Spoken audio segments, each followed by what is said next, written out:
hermanos. Este, pues vamos a continuar con Mateo 10. Hemos estado hablando, recordemos, de los 12. Hemos estado tocando a profundidad quiénes eran estos 12 hombres, ¿verdad? Y hemos visto que en los primeros 6 que vimos el estudio pasado, no tenían características que los hicieran meramente seres perfectos o celestiales, ¿verdad? O no, eran hombres que tenían un trabajo, se dedicaban a alguna cosa, tenían un carácter, con algunas virtudes como muchos y con muchos defectos, ¿verdad? Pero vemos cómo el poder transformador, ¿verdad? De caminar al lado de Jesús, de haber sido llamados de los 12, tuvo un fruto de transformación en sus vidas. Vamos a continuar con el número 7, que según Mateo aquí lo nombra y es Tomás. Ajá. Tomás, y se le ha dado como un adjetivo, algo feo, que le dicen Tomás el incrédulo. Pero bueno, de este hombre sabemos que fue de los 12, ¿verdad? Porque se le menciona en la lista que menciona Lucas, Marcos y también ahorita en Mateo. Después, solo Juan lo menciona en otra ocasión. Resulta que estuvo un tiempo Jesús fuera de Jerusalén, porque ya sus enemigos, ¿verdad? Encarnizados lo buscaban para apedrearlo, lo querían arrestar, ya sus enemigos estaban furiosos, ¿verdad? Con Jesús. Entonces, él se salió a las afueras de la ciudad, se fue de ahí un tiempo, pero en esos momentos, Jesús y los 12 que estaban con él, recibe Jesús una noticia de que Lázaro, el hermano de Marta y María, estaba muy enfermo. Y entonces le mandan un mensaje a Jesús y le dicen, no, Señor, al que amas está enfermo. ¿Por qué? Porque Jesús pues quería muchísimo a Lázaro, ¿verdad? De esta familia Jesús era muy amigo y los amaba mucho. Pero esta familia vivía en Betania, que estaba a las afueras de Jerusalén. Lo que Jesús estaba evitando, ¿verdad? Era entrar a Jerusalén por esta situación, pero la familia vivía pues cerca de Jerusalén. Entonces, dice que Jesús no se movió, Jesús permaneció 2 días después de recibir esta noticia. Y pues los discípulos, los 12 se sentían un poco aliviados, ¿verdad? Porque ir representaba pues que tenían que andar con mucho cuidado, que los persiguieran, etcétera. Después de estos 2 días, Jesús les dice a los 12, pues, ¿qué creen? Que Lázaro ya murió. Él lo sabía, ¿verdad? Jesús lo sabía en su corazón. Dice, y les dice, pero qué bueno, esto lo narra en Juan 11, dice, pero qué bueno que no estuvieron ahí para que ahora crean, porque Jesús sabía lo que iba a hacer con su amigo Lázaro. Y entonces le dice, vamos a ir, ¿no? Vamos a ir. Y entonces, pues, en ese momento, los 12 sabían que no habría forma de convencer a Jesús de no ir, porque ellos obedecían. Donde Jesús decía, vamos, ahí iban. Entonces Tomás, aquí es donde lo menciona Juan, Tomás, que también lo llaman el Dídimo, y Dídimo significa gemelo, porque quizá tenía un hermano gemelo. Él le dijo, ¿verdad? Les dijo a los 11, pues vamos también nosotros con él para que muramos. Y entonces en estas palabras podemos ver mucho del carácter de este Tomás, ¿verdad? Sí, estaban siendo perseguidos, pero Jesús no dijo que iba a irse a morir, o sea, él no todavía, ¿verdad? Pero Tomás era muy pesimista. Ajá, podemos ver que tenía hacía una imagen la más negra que te puedas imaginar y la más trágica, y se iba a ese extremo, ¿verdad? Y entonces, pero les dice a los 12, pues vamos con él y si vamos a morir, pues nos morimos con él, ¿no? Entonces, este pesimismo de Tomás que muestra en este pasaje, pues tenía como ciertos aires de heroísmo, ¿verdad? Y cierta valentía. Si Jesús ya había decidido ir, él estaba convencido, Tomás estaba convencido que él iría con él. y que moriría con él juntamente si era necesario, ¿verdad? Entonces imaginémonos aquí a a los restantes, ¿no? Por ejemplo, a Andrés, ¿no? Callado, siempre callado como era Andrés, analizándolo todo, quizá asintiendo con la cabeza, ¿verdad? A lo que decía Tomás. Jacobo y Juan quizá ya pensando en cómo pedir fuego para destruir a los que los persiguieran, no rindiéndose tan fácilmente. Pedro quizá preparando su espada para defender a Jesús si fuera necesario. No sabemos, ¿verdad? Pero Tomás dijo, vamos y nos vamos a morir juntamente con Jesús. Bueno, total que pues fueron, ¿verdad? Jesús no fue a morir, fue a resucitar a Lázaro, ya sabemos lo que pasó. Entonces, Tomás tuvo el valor, ¿verdad?, de ser leal a pesar de sus pensamientos. Él era una persona pesimista, ¿verdad? Y entonces, a pesar de sus pensamientos más trágicos, ¿verdad?, que él podía imaginar, para un optimista, por ejemplo, pues era más fácil tomar riesgos, ¿verdad? Porque un optimista piensa, ah, pues todo va a salir bien, yo confío en que todo va a estar bien. Pero para un pesimista que ya pintó el escenario más negro en su mente, tomar esta determinación es verdaderamente o habla de un carácter que está siendo transformado y pulido al lado del gran maestro. Y hemos oído, ¿verdad?, más sobre los otros que ya estudiamos, pero se ve claramente que para Tomás lo más importante era estar con Jesús. Él no quería vivir sin Jesús. Después en Juan 14 podemos confirmar este amor de Tomás por Jesús, ¿verdad? Porque en Juan 14, en el versículo 5, este Tomás es quien le dice, Señor, no sabemos a dónde vas, ¿cómo sabremos el camino? Jesús estaba hablando de que él iba a partir y que a donde él iba ellos no podían ir. De nuevo su pesimismo, ¿no? Pero él también estaba preocupado, él estaba ansioso porque él decía, si Jesús se va, pues yo prefiero irme con él que perderme en el trayecto. Su corazón realmente se abatía al pensar que Jesús se iría. Y pues finalmente Jesús murió y él no, ¿verdad? Debió ser algo impactante verdaderamente para Tomás, ¿verdad? Porque después en el capítulo 20 de Juan, 20-24, dice que cuando Jesús se les aparece, después de que él ya había resucitado, se les aparece y no estaba Tomás entre ellos. Entonces, los 11 restantes, los 10 restantes, porque ya había pasado lo de Judas, ya no estaba, los 10 restantes corrieron a buscar a Tomás y le dijeron, ¿qué crees, Tomás, que vimos al Señor? En el versículo 25, Tomás le contesta y por eso se gana ese título del incrédulo, pero no es que fuera incrédulo. Le dice, si yo no viera el lugar de los clavos y metiera mi dedo y mi mano en su costado, no creeré. Entonces en el versículo 26, de nuevo les aparece Jesús y ahora sí estaba Tomás y dice que se dirige hacia Tomás y le dice, Tomás, pon aquí tu dedo y tu mano métela en mi costado, ¿no? O sea, Jesús fue muy tierno con él porque nadie se hubiera atrevido a hacer esto que dijo e hizo Tomás si no hubiera amado tanto a Jesús.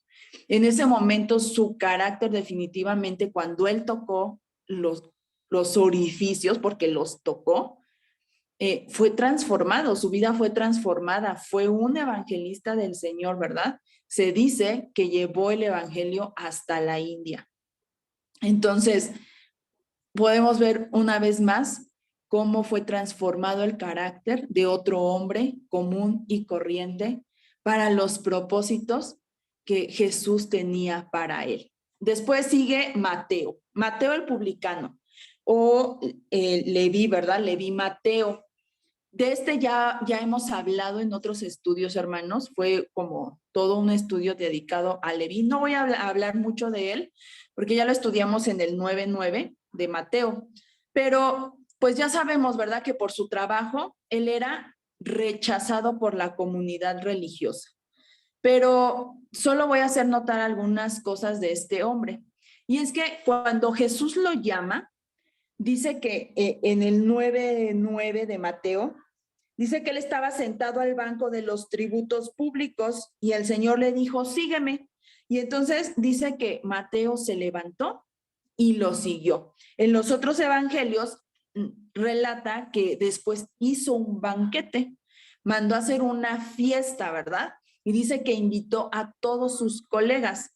O sea, sus colegas eran sus compañeros de chamba, ¿no? Y ya vimos que su trabajo era lo que lo tenía como, pues rechazado por la sociedad religiosa. Entonces, estos colegas con los que hizo su banquete, pues igualmente eran publicanos, o sea, y seguro pues también eran personas infames, ¿verdad? Si eran amigos de un publicano, pues ellos también pues eran tachados por la sociedad religiosa. Y vemos esta parte que al igual que Felipe y Andrés, cuando Jesús, o sea, cuando Jesús lo llama, él no se queda con eso, sino que les presenta a Jesús a todos sus amigos, ¿verdad? Y no solo sus amigos buena onda, bien chidos, sino sus amigos que eran hombres que igualmente eran considerados traidores de la nación, ajá, porque ante los ojos de la sociedad religiosa, Mateo era eso, era un traidor de la nación, ¿verdad? Pero pues esta era la única clase de personas que Mateo conocía, pero él hizo un banquete, los invita y les presenta a Jesús. Entonces, sin embargo, dedicarse a esta profesión, ¿verdad? Lo que hacía este Mateo, ¿verdad? Que cobraba, ¿verdad?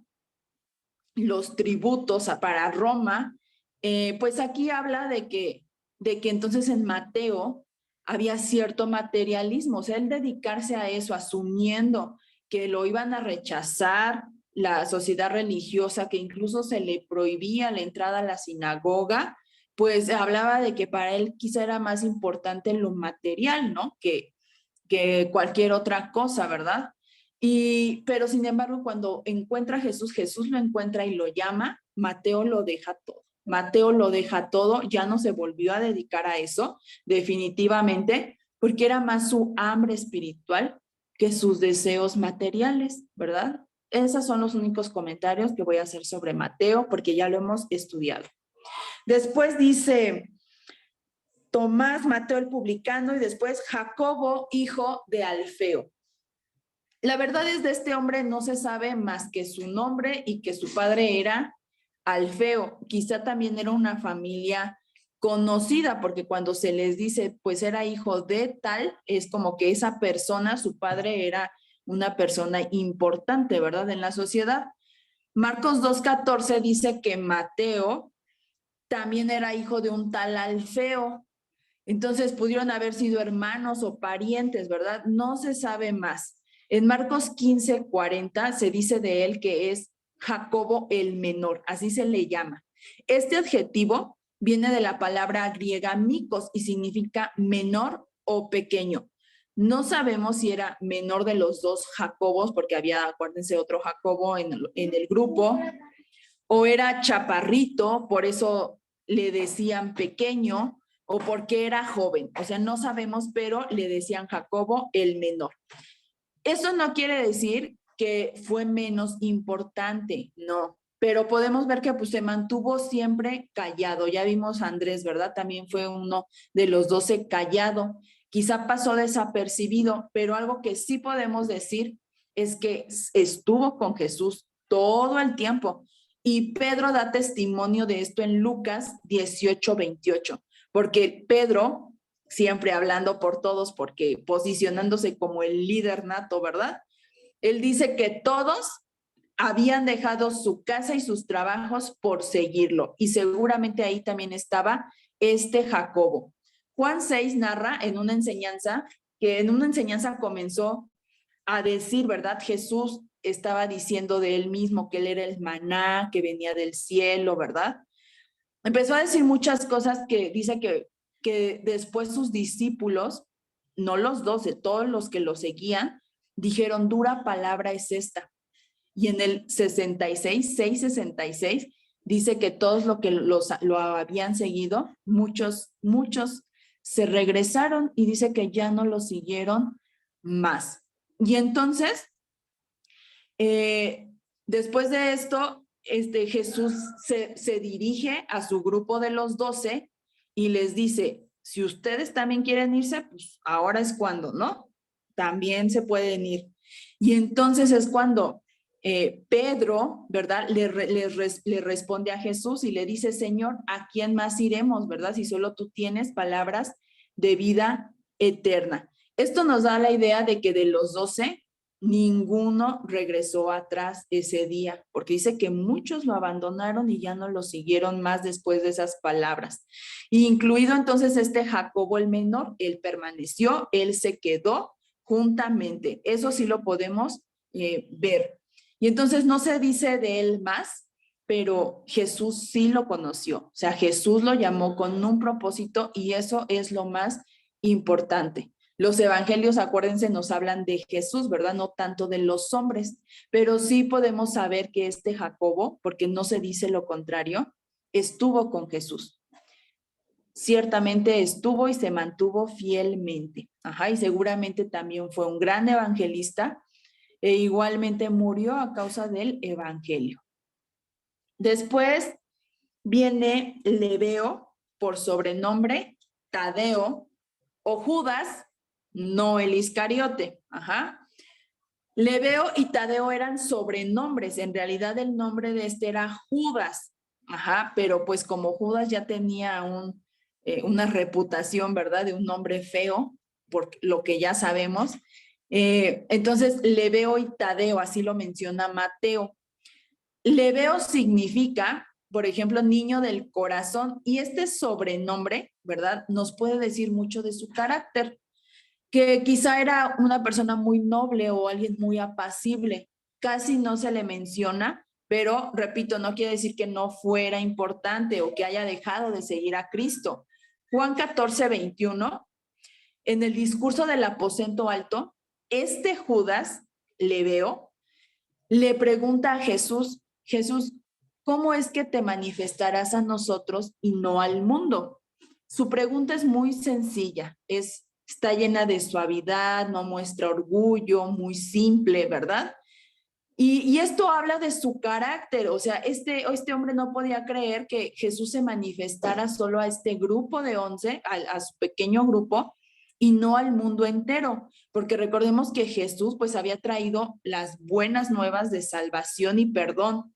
Este hombre de corazón noble quería saber cómo el mundo podía conocer sobre igualmente esta salvación y este perdón, ¿verdad? De las que él se sentía digno, porque él seguramente se sentía salvo y perdonado. Por eso él decía, ¿cómo te vas a manifestar al mundo, ¿verdad? A todos los que te necesitan.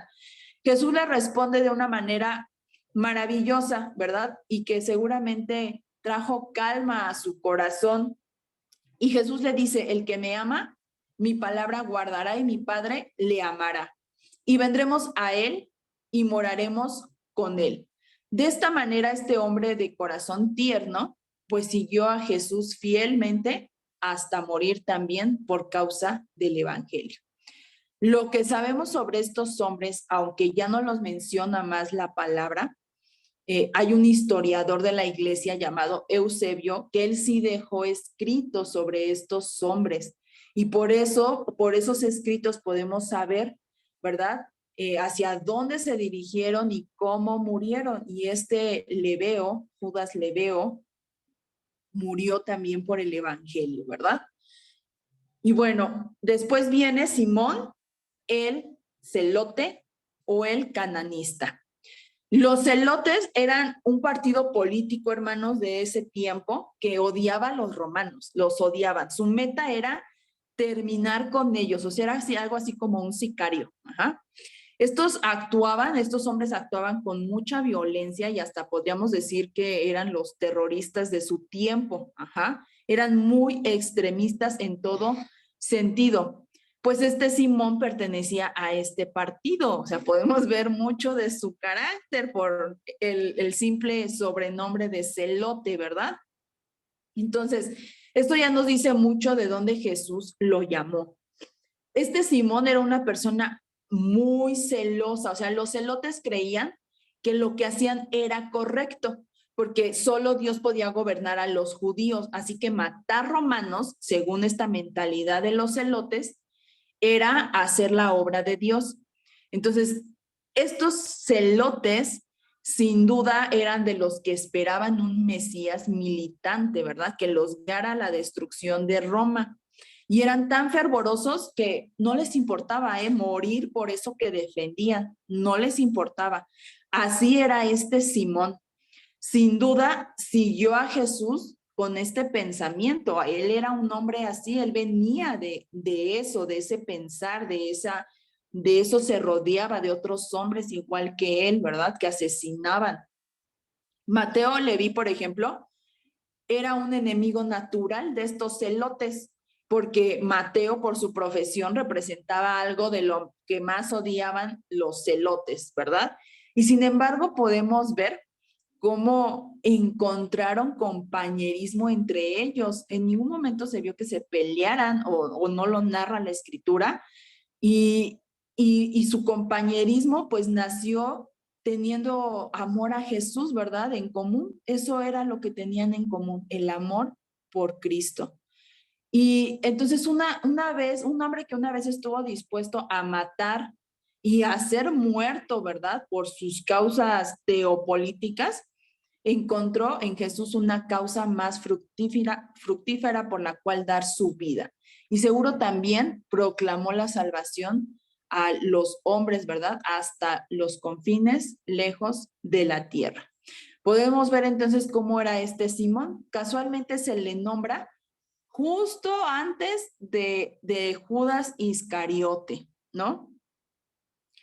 A lo mejor su carácter o por lo que él representaba, se podría pensar que este hubiera sido el traidor, ¿no? El que lo entregara. Pero a pesar de ser todo eso, este Simón el celote fue transformado, se dejó transformar por Jesús y podemos ver su vida transformada y en que también él se levantó y predicó el evangelio y seguramente no asesinando personas, sino con el mismo amor que aprendió de Cristo. Y bueno, vamos a terminar, hermanos, con Judas Iscariote. Su historia es muy oscura, ¿verdad? Y es un ejemplo patente de, pues, de las profundidades a las que el corazón humano es capaz de caer. 3 años caminó con Jesús y esos 3 años su corazón solo se endureció. Los otros 11, ¿verdad? Que ya vimos, no eran hombres perfectos. No había una pizca de algo divino en ellos o algo que los hiciera meramente especiales, pero ellos se dejaron transformar. Este Iscariote, pues para empezar, él no provenía de Galilea. Por su nombre podemos ver que él provenía de una ciudad humilde, ¿verdad? Al sur de Judea que se llamaba Keriot, por lo que Iscariote significa hombre de Keriot. Ish de hombre, Cariot, o sea, de Keriot. No se registra tampoco su llamado en la escritura, pero también había decidido seguir a Jesús, también la había dejado todo por estar al lado de Jesús, pero en su interior, él no le entregó su corazón, él no quería entregar su corazón. Reconocía el poder de Cristo porque ¿quién no reconocía el poder de Cristo? O sea, cualquiera que lo hubiera visto, los fariseos, ¿verdad?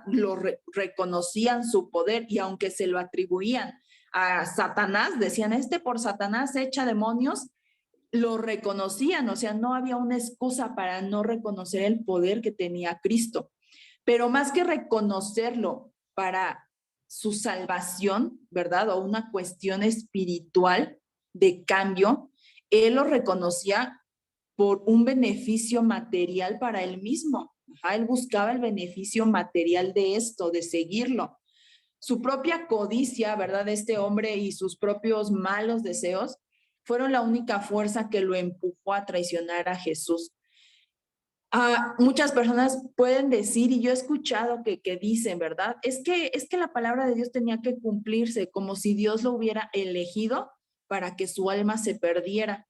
Y la verdad es que no, ¿verdad? O sea, la Biblia, por ejemplo, en las profecías de Zacarías 11, versículo 12, o el Salmo 55, 12, habla de este personaje que lo habría de traicionar. y no porque Dios lo eligiera para ser el traidor y condenar su alma, sino que de antemano el corazón de este Judas, pues ya tenía esta tendencia a ser malo.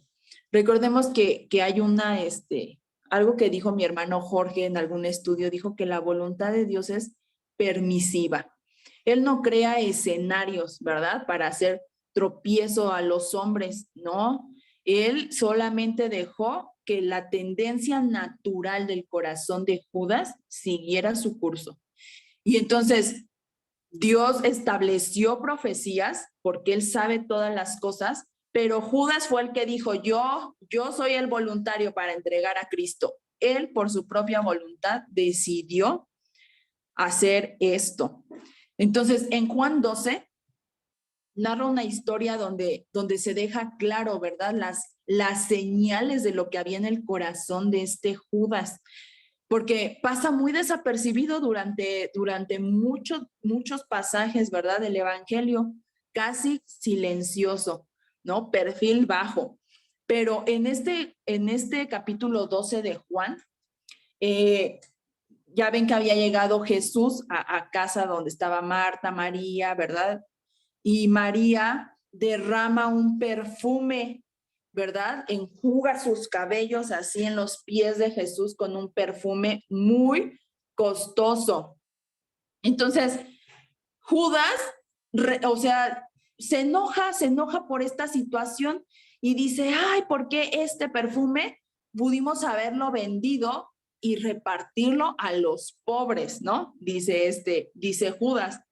Y él no concebía entonces que fuera este perfume carísimo, porque su mente era una mente puesta en las cosas materiales, fuera derramado en un nombre como Jesús, porque como podemos ver entonces, para Judas, o sea, Jesús no tenía gran valor.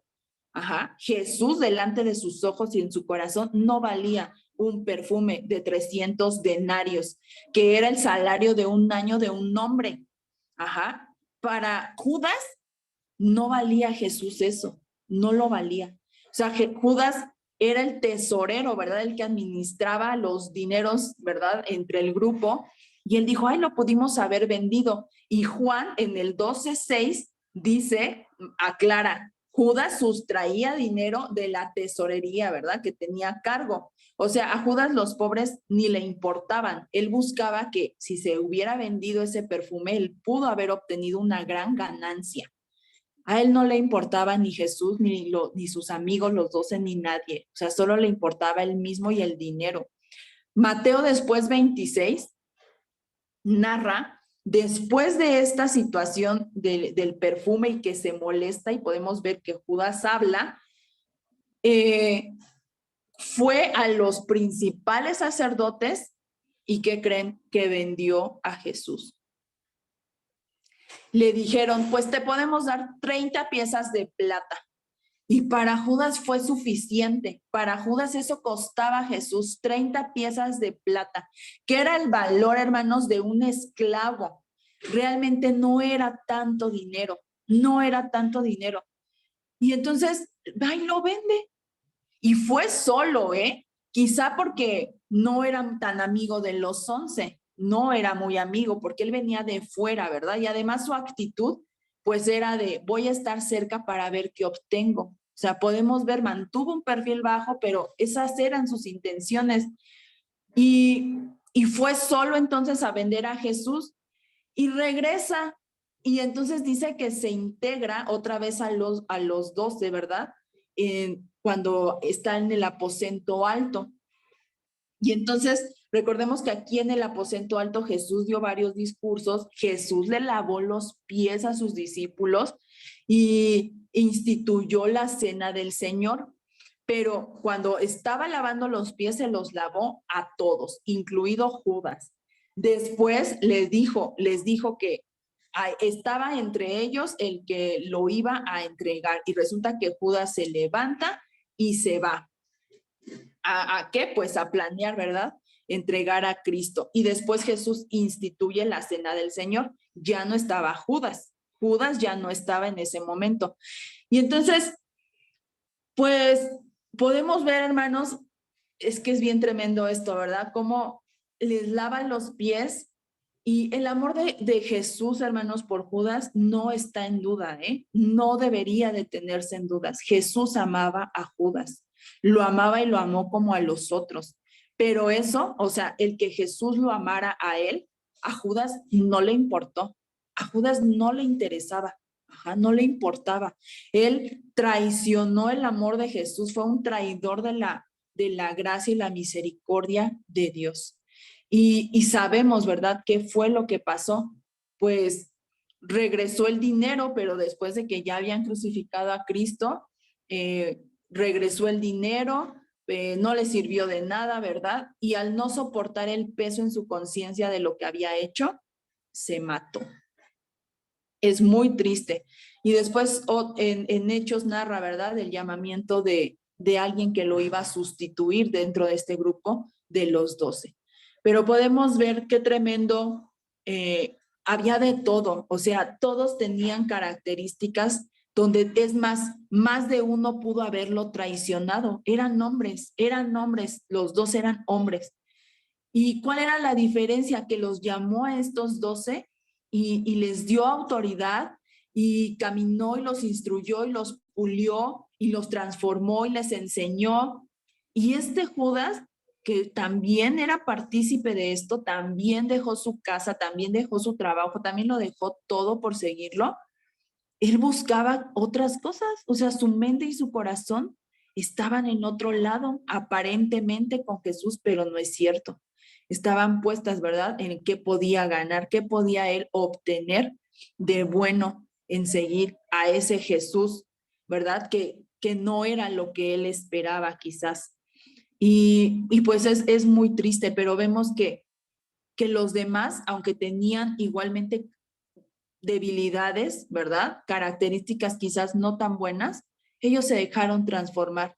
Y fue suficiente, hermanos, fue suficiente porque gracias a eso, gracias a que se levantaron estos hombres, a que se dejaron transformar y siguieron fielmente a Jesús, aún después de que él partió, hoy nosotros, hoy nosotros tenemos este privilegio, ¿verdad?, de conocer a Cristo.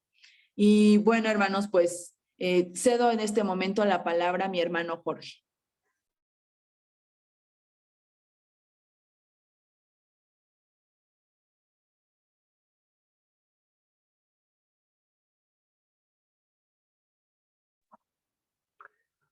Muchas gracias. Ya hemos recorrido esos 12 nombres, 12 hombres, 12 discípulos, tendrían a ser los 12 apóstoles. La variedad, los diferentes caminos, pero todos los caminos convergieron en un solo destino: Jesucristo, el Hijo de Dios, que caminaba sobre la tierra. Gracias a Dios porque hemos podido tener ese repaso, esa agua fresca de la palabra que nos vuelve a recordar esos nombres, esos destinos, esos propósitos. Y allí podemos vernos nosotros, cada uno de nosotros, de alguna manera retratados. Hemos llegado a converger a través de conocer a Cristo. En mi caso, me toca continuar con el párrafo de a quién se debe de temer, Mateo 10, y el viernes pasado vi el versículo 26 y 27, que pues todo versa sobre el temor, y veíamos que el temor es algo usado por el enemigo. Pero también hay un santo y reverente temor de Dios en nuestra vida, y ese es el título para este estudio: el santo y temor de Dios en la vida del creyente, en nuestra vida. Leamos el versículo 28. Ya tienen su Biblia abierta, Mateo 10, 28, y dice: Y aquí hay una I que incluye los versículos 26 y 27 que ya estudiamos. Le da continuidad a lo que se dijo anteriormente. Cuando hay una Y, pues hay que tomarlo en cuenta. Dice, y, o sea, además, no temáis a los que matan el cuerpo. No temáis a los que matan el cuerpo, pero más el alma no pueden matar. Más el alma no pueden matar. La frase es muy completa. Hay que atender cada uno de los elementos de toda esta frase. Y no temáis a los que matan el cuerpo, más el alma no pueden matar. Hay que haber venido a los pies de Cristo, hay que haber conocido al Dios Todopoderoso, al Eterno Dios, para que pues no temamos a los que matan el cuerpo. Aquí se ve que está en una balanza el cuerpo y el alma. Y el cuerpo pues ciertamente está sujeto a los eventos de este mundo, porque el cuerpo pues funciona dentro de este sistema del mundo. El cuerpo se mueve a través de los sentidos y los sentidos son naturales. Y el cuerpo es totalmente hecho de los elementos de esta tierra. No debemos darle al cuerpo otra connotación. El cuerpo tiene un principio y tiene un final. Y puede ser el final violento como lo describe aquí, los que matan el cuerpo. O sea, no es una muerte natural, sino es una muerte con violencia por causa de Jesucristo. La misión era predicar a Jesucristo y eso llevaba consigo el peligro de morir a manos de hombres impíos. Y dice el Señor que se instruye a sus discípulos y por lo tanto a nosotros que no temamos a aquellos que nos atacan y nos pueden incluso matar por causa del Evangelio. Que no temamos, porque pues ciertamente tienen cierta potestad y autoridad sobre el cuerpo por la violencia, pero no sobre el alma. El alma queda a salvo. Al alma no la pueden matar. Y aquí la balanza, ¿verdad? Vemos la trascendencia del alma que está pues unida al espíritu y es eterna. El cuerpo, pues este cuerpo humano tiene su finitud, pero el alma es eterna y al alma no la puede matar un humano. En el mismo versículo 28 nos confronta con otra verdad. Temed más bien a aquel que puede destruir el alma y el cuerpo en el infierno. Y aquí ya nos introduce en una serie de temas que nos proponemos estudiar. ¿Quién es aquel a quien debemos de temer? ¿Y qué características tiene este ser tan poderoso que tiene autoridad para destruir el alma y el cuerpo en el infierno? Literalmente dice aquel que puede destruir. Solo él es el que puede destruir el alma y el cuerpo en el infierno. Vámonos al punto del infierno. El infierno, se ha usado mucho la palabra infierno, pero fíjense que estudiando las palabras, el infierno como palabra no tiene mucho peso, porque está tomado de la Biblia en latín. La Biblia en latín le dio el nombre de infernus, y que significa la parte de abajo. Pero todo esto tiene su origen en el hebreo.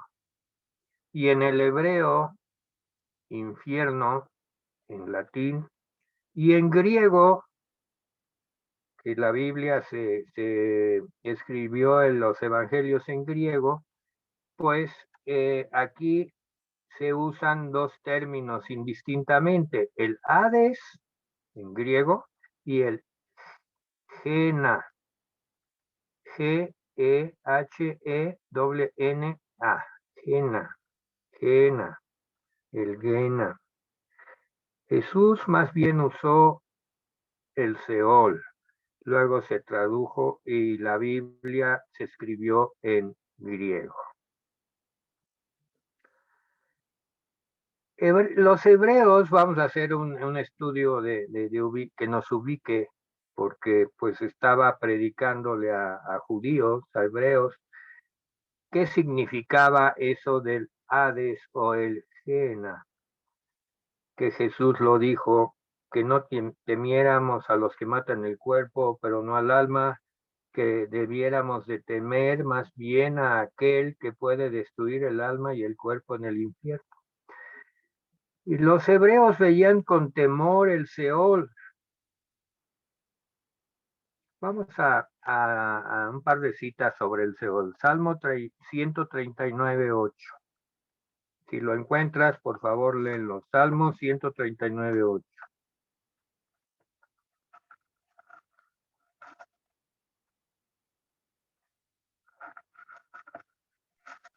Dice la palabra de Dios.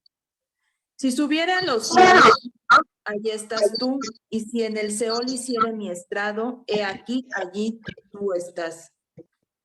Hasta ahí.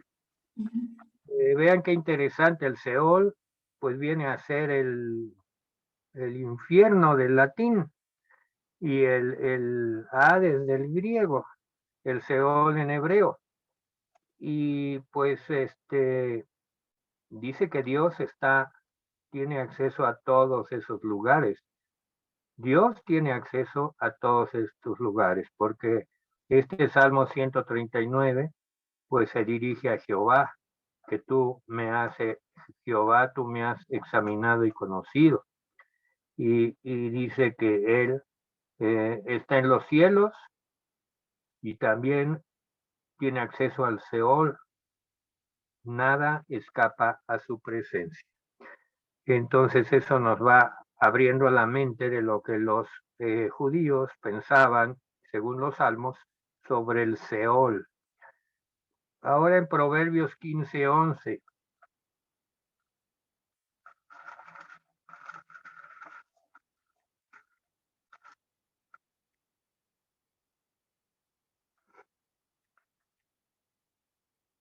Dice así: el Seol y el Abadón están delante de Jehová, cuanto más los corazones de los hombres. Qué preciosa cita. El Seol y el Abadón. El Señor conoce lo que pasa en todo lugar, especialmente en el corazón de los hombres. Limpiemos nuestro corazón, hermano.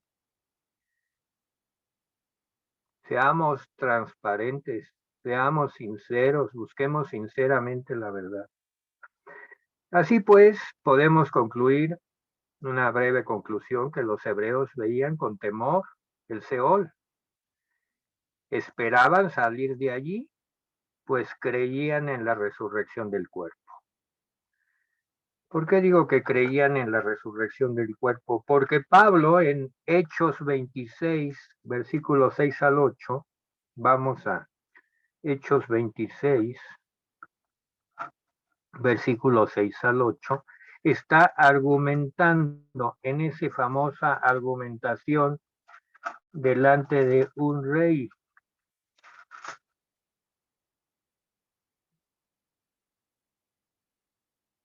Agripa. Y dice Pablo, argumentando de su vida anterior, y dice cómo fue su conversión, cómo era su vida antes de convertirse. Él era un perseguidor y asesino. Y menciona dentro de la argumentación, versículo 6, y ahora por la esperanza de la promesa que hizo Dios a nuestros padres, soy llamado a juicio. Promesa cuyo cumplimiento esperan que han de alcanzar nuestras 12 tribus, sirviendo constantemente a Dios de día y de noche. Por esta esperanza, oh rey Agripa, soy acusado por los judíos, que se juzga entre vosotros cosa increíble, que Dios resucite a los muertos. O sea que dentro de la teología judía existía la resurrección, porque pues era el argumento con el cual decían que Jesús había resucitado. Y lo persiguen a Pablo por predicar a Jesús y Pablo se defiende y dice, pero si nosotros como judíos creemos en la resurrección, ¿por qué se ha de juzgar como algo increíble que Dios resucite a los muertos? Bueno, aquí vemos que los judíos pues tenían ideas vagas, no precisas. La resurrección, si bien la aceptaban en su teología, pero no era una parte fundamental de sus creencias. Sin embargo, Pablo afirmó que Cristo sacó a la luz la vida y la inmortalidad. Vamos a segunda de Timoteo. Eh,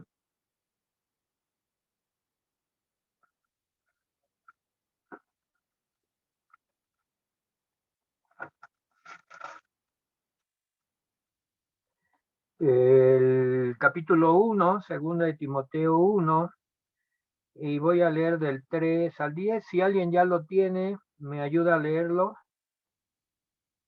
Segunda de Timoteo capítulo 1 del 3 al 10. Dice la palabra de Dios. Doy gracias a Dios, al cual sirvo desde mis mayores con limpia conciencia de que sin cesar me acuerdo de ti en mis oraciones noche y día, deseando verte, al acordarme de tus lágrimas para llenarme de gozo, trayendo a la memoria la fe no fingida que hay en ti, la cual habitó primero en tu abuela Loida y en tu madre Eunice, estoy seguro que en ti también.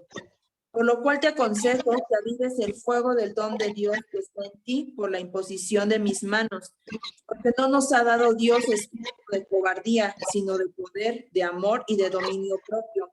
Por tanto, no te avergüences de dar testimonio de nuestro Señor ni de mí, preso suyo, sino participa de las aflicciones por el Evangelio según el poder de Dios, quien nos salvó y llamó con llamamiento santo, no conforme a nuestras obras, sino según el propósito suyo y la gracia que nos fue dada en Cristo Jesús antes de los tiempos de los siglos, pero que ahora ha sido manifestada por la aparición de nuestro Salvador Jesucristo, el cual quitó la muerte y sacó a la luz la vida y la inmortalidad por el Evangelio. Amén, hasta ahí, gracias. Esencialmente Pablo nos lleva a otro nivel, porque si bien los judíos creían en la resurrección, no era parte de su teología, una parte importante, y había algunos que no creían. Estaba dividida los fariseos y saduceos,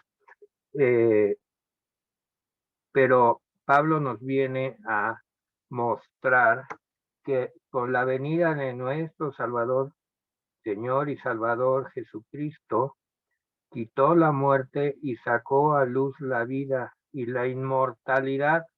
por el Evangelio. Entonces podemos decir que los espíritus de los muertos redimidos se separan del cuerpo para estar con Cristo. Voy a dar varias citas, no las vamos a leer todas, pero son muy importantes, porque vuelvo a decirlo, ya lo dije algunas veces, que muchas veces dentro del cuerpo de Cristo, de la enseñanza, se duda de que cuando morimos de inmediato el creyente se va con Cristo. Algunos están pensando en un tiempo intermedio en lo que se da la resurrección y pueden pasar décadas, años o hasta que Cristo venga y seamos resucitados con un cuerpo glorioso. Pero verdaderamente los espíritus de los muertos redimidos se separan del cuerpo para estar con Cristo. Anoten Juan 14, versículos 2 y 3. No lo vamos a leer. Juan 17, 24. El que sí vamos a leer es 2 de Corintios 5, 8. Ese versículo es fundamental. Si alguien ya lo tiene, es fundamental para nuestra convicción. 2 de Corintios 5, 8. Amén. Dice la palabra del Señor así: pero confiamos y más quisiéramos estar ausentes del cuerpo y presentes al Señor. Amén. Aquí lo vemos claramente, ausentes del cuerpo, presentes al Señor. Gloria a Dios, gloria al Señor. No hay un tiempo intermedio, no hay, es inmediato, ausentes del cuerpo, presentes al Señor. Tan es así que dice Pablo, procuramos también, ausentes o presentes, serle agradable, hacer las cosas del Señor. También anoten dentro de sus apuntes, estudiar Filipenses 1, del 1 al 23. Allí habla también de que pues estaremos presentes con Cristo.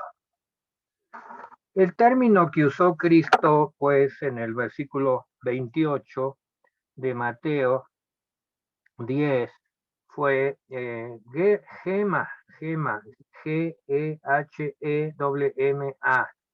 Y ese dice que más bien aquel que puede destruir el alma y el cuerpo en el infierno. Ya quedamos que el infierno es una palabra del latín. No dice gran cosa, infierno. Sin embargo, es lo que más usamos los cristianos para denominar ese lugar, como que estamos muy influidos por la Biblia latina, y que infierno, pues ya quedamos que quiere decir los lugares bajos. Eso es todo lo que quiere decir. Sin embargo, el gema, que propiamente más adecuado para usar el término en lugar de infierno, el gema, pues es el lugar de tormento donde son arrojadas las personas reprobadas y los espíritus malignos. Puede ser similar al horno de fuego. Allí en Mateo 13:42 vamos a hacer un breve estudio del gema. Mateo 13:42, lo leo yo, dice desde el 41, enviaré el Hijo del Hombre a sus ángeles y recogerán de su reino a todos los que sirven de tropiezo y a los que hacen iniquidad, y los echarán en el horno de fuego. Allí será el lloro y el crujir de dientes. El gema, el horno de fuego. Ahí la connotación de la palabra gema es traducción en la Biblia que nosotros leemos, es horno de fuego, pero el hecho es que hay sufrimiento, lloro y crujir de dientes. Y por otro lado, dice, los justos resplandecerán como el sol en el reino de su Padre, el reino de Dios que estamos estudiando. ¿Qué implica ese gema, ese horno de fuego, ese lugar de tormento, pues implica la privación de la presencia de Dios y de su amor, la ausencia de felicidad eterna, la perpetuidad del pecado. No hay salvación del pecado ahí. Todo es eterno. Y la ira de Dios nunca dejará de existir sobre el pecado y sobre las almas perdidas. No hay que ocultar esta verdad. Vamos a leer en Mateo 25:46, porque la palabra de Dios debe de estudiarse a profundidad. No importa nuestras preferencias, ¿qué dice la palabra? Mateo 25:46, ¿alguien la quiere leer? Es fuerte.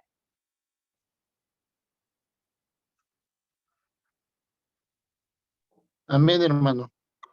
Mateo 25, 25:46. dice la palabra del Señor así: e irán estos al castigo eterno y los justos a la vida eterna. Amén. Así de breve. Estamos diciendo que todo esto, cuando el Señor enseñó ese párrafo de Mateo 10:28, dice: temed más bien a aquel que puede destruir el alma y el cuerpo en el gema, en el infierno. Eso es el temor de Dios. Teme a Dios. A Satanás no lo temas, resiste a Satanás. Satanás es el enemigo, el adversario. Los rabinos judíos, fíjense, daban poca importancia a Satanás. Sí conocían la figura, estaba en su teología, había bastante fundamentos para estudiar, pero los rabinos no daban mucha importancia a Satanás. Algo que debemos de tener bien claro es que Cristo vino a deshacer las obras de Satanás. Es Juan 3:8.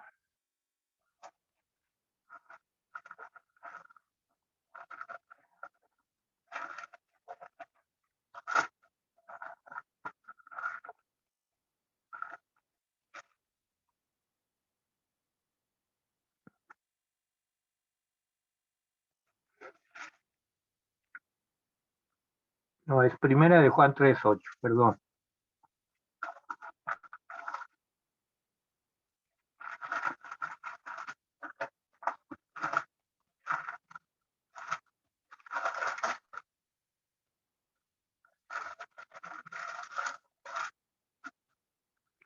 Dice así: el que practica el pecado es del diablo, porque el diablo peca desde el principio.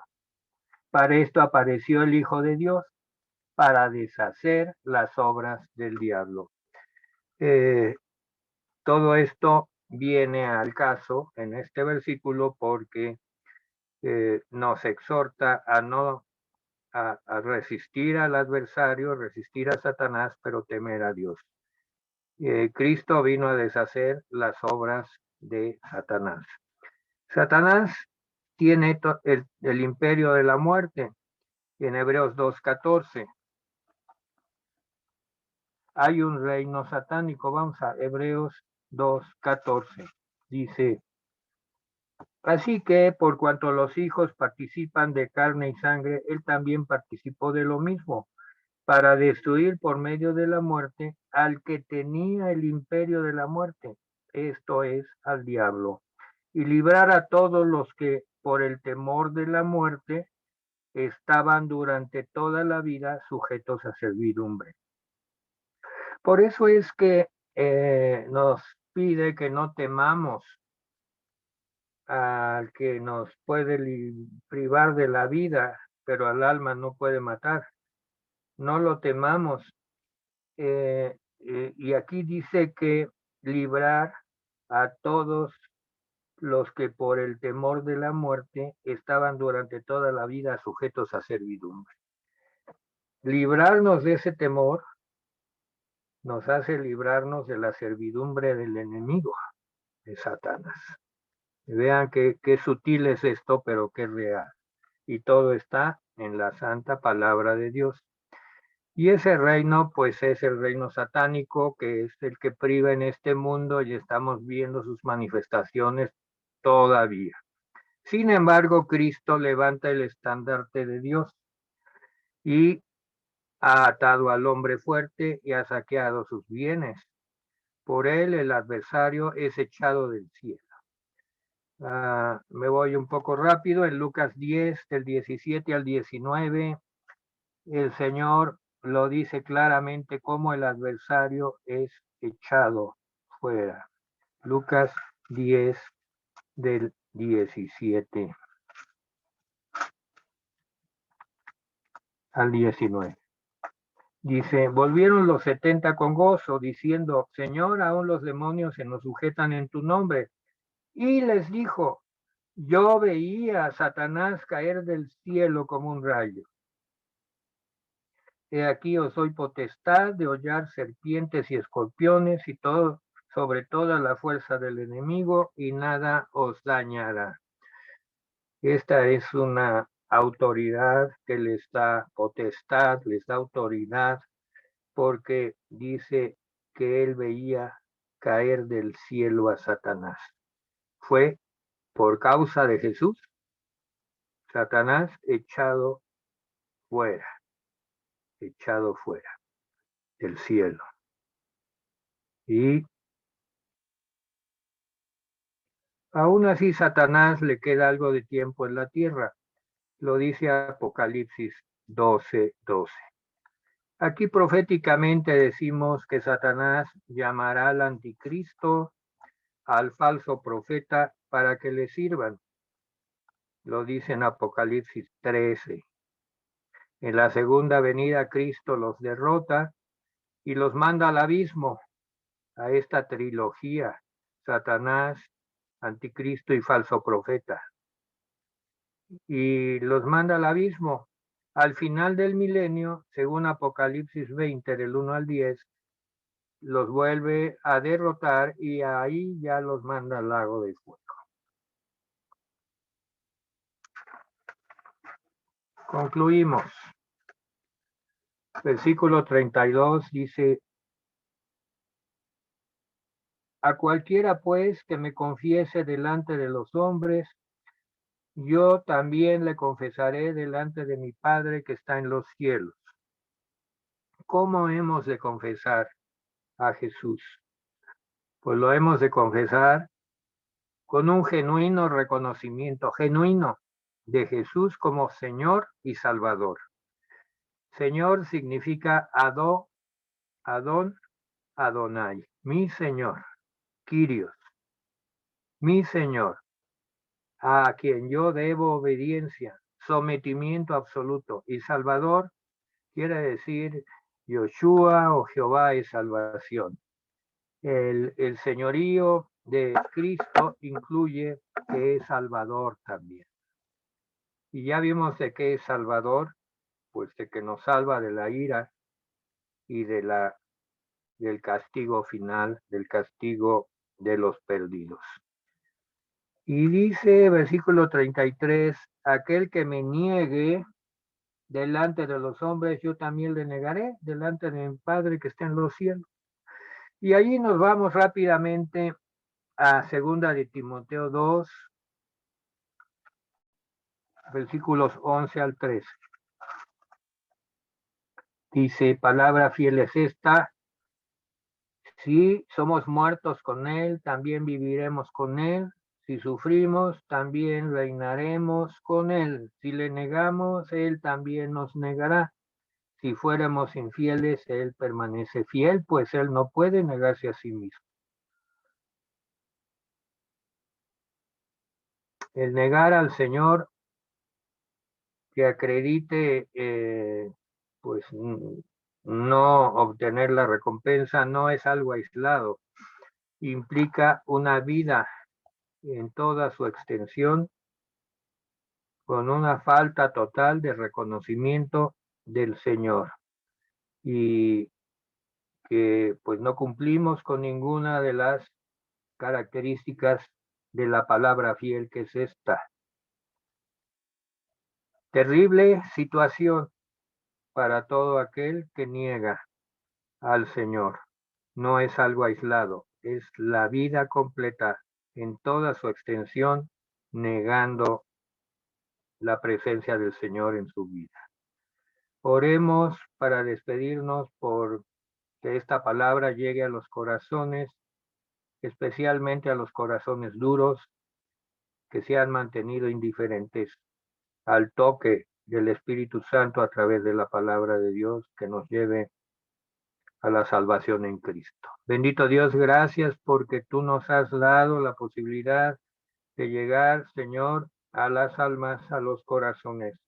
Con esta palabra está la vida y la muerte, está la exposición de las consecuencias de negar en toda una vida al Dios Todopoderoso y al Salvador y Señor Jesucristo.